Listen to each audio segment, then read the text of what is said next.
अब इससे बड़ा दुर्भाग्य किसी राजनीतिक दल का क्या हो सकता है। अविश्वास प्रस्ताव लाने वाले ही अविश्वास से प्रस्ताव के दरमियान गायब हैं।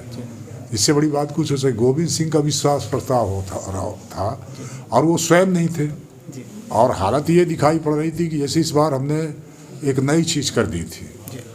हमने ये कर दिया था कि हम सबको बोलने का मौका देंगे। बल्कि हमको 6 बजे दिल्ली जाना था और वह स्टेट प्लेन भी तैयार था कि दिल्ली जाना है, कैलाश विजयवर्गीय साहब के यहाँ वो था।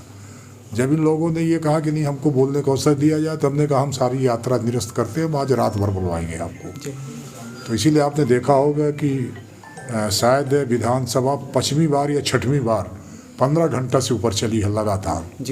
और इस बार भी 15 घंटा 16 मिनट चली है। तो हमने 12:30 से शुरू करा दी थी और 12:40 पर ख़त्म किया। और फिर दूसरे दिन फिर 11 बजे शुरू करके 1:25 पर ख़त्म किया। तो कुल मिलाकर ये था कि सबको बोलने का अवसर मिला। तो जब वो बोल रहे थे तो 2-3 चीज़ें मार्केबल थी। एक तो ये था कि उनका कोई तालमेल नहीं था। वैसा नहीं लग रहा था कि कोई राजनीतिक दल अविश्वास प्रस्ताव लेकर के आया। ऐसा लग रहा था कि अविश्वास प्रस्ताव एक आदमी का अलग अलग है, कोई दल का नहीं है, और एक दूसरे को मानने को तैयार नहीं थे। तो कई बार तो ऐसा लग रहा था कि वो नेता प्रतिपक्ष के खिलाफ अविश्वास लेके आए। सर, कमांडर ही नहीं पहुंचा था अविश्वास में। 2023 में कहाँ देखते हैं आप कांग्रेस को?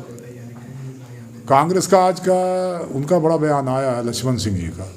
अब वही मानो कि चलो आप, उनका बयान आया है, ट्वीट किया उन्होंने कि कांग्रेस के आंतरिक सर्वे में केवल 57 सीटें कांग्रेस जीत रही है। हालांकि मैं ये भी नहीं मानता हूँ, फिर भी ऐसा लगता है। लक्ष्मण सिंह की ही बात को मान ले तो उन्होंने खुद कहा है कि 57 सीटें, आज ही छपा है अखबार में।